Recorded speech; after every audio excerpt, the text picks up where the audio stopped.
what are you most looking forward to at the International Horse Trials here at Bicton? I guess the bit that I always enjoy the most is watching the top guys jump my tracks and actually watching them through the combinations that I've set and the questions that I've asked.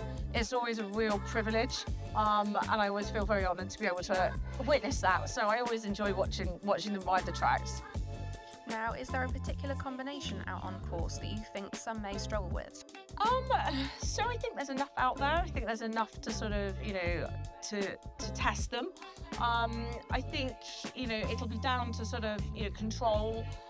There's a sort of combination early on that comes up at fence 7AB, which, is a turning question, but it's really a case of if they're a bit over fresh at that point in the track, and they haven't quite settled and they're not listening, we could see some glance-offs. I think they have to be sort of very, obedient on the aids there. And then I think the new water jump, I'm really excited about seeing how that jumps. I've kind of gone a little bit easy with it this year, just because obviously it's the first year we've used it. So I didn't want to set a question in the water, but the 4-star I've got a really decent log drop into the water, so I think that will be quite interesting to watch.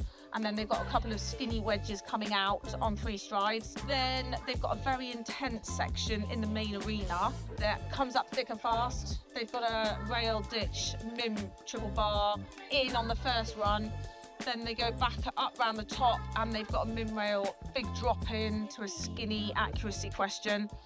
Then a right-handed corner and then 2 stumps on a curving 6, which will all come up thick and fast and happen quite quickly, which sort of does a bit of a gentle S-bend through the main arena here. And they'll have to have the wits about them for that. And then not feel like they can relax too much, because there's still, at the second to last, there's still, a decent mim right-hand corner out there. They're jumping a mim table and a slightly curving left-hand line to that. And they've just got to make sure that they nail that and keep the horses in a good balance. It's kind of coming downhill a little bit, and make sure they don't have a really annoying 11 penalties there. So yeah, I think there's plenty out there, and I'm very much looking forward to seeing them tackle it. So Bicton have also got a lot of other exciting displays going on during the event. Is there anything in particular you're looking forward to? So yes, we have. We're sort of really trying to build it into the ultimate family day out. So it's not just for the die-hard equestrian enthusiasts. That said, we have got the Knights of Middle England performing on Saturday and Sunday, and I'm really looking forward to seeing them.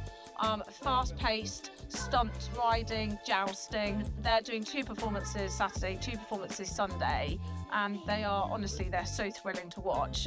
So I think that'll be something that will entertain the husbands and the brothers as well as the mums and the daughters. We have a dog show on Saturday and on Sunday.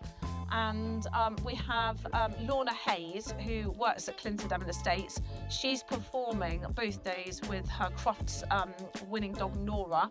She was the Crufts dancing dog champion, so she's doing a demo both days. So there's something for the canines as well as the equines. And there really will be something for all of the family, from little kids up to, big kids as well. So yeah, it'll be a fun day out. So there's a real variety of fences out on course, some more challenging than others. What can you tell us about fence 1, which is our red post equestrian fence? I always joke about it, because I always say, in terms of having a fence on the cross country, at least if you have the first fence, everybody will be commentated over it. When you have a fence sometimes later on in the course, it's like actually some don't get to that point. So I can guarantee everybody will set out the start box, and the red post starter will be jumped by everybody who is competing here. It is supposed to be, it is an encouraging profile. It's an ascending D3 profile, we call it. And they can really come out the start box, ride slightly uphill to it, off a little bit of a left-hand bend, and be really positive and attack the first fence. So I really hope that they have a good jump over it, and it gives them the confidence then to set off around the rest of the track as they mean to go on. Thank you so much for your time, Helen. We can't wait to see how all these riders get on next week at the Bicton International Horse Trials.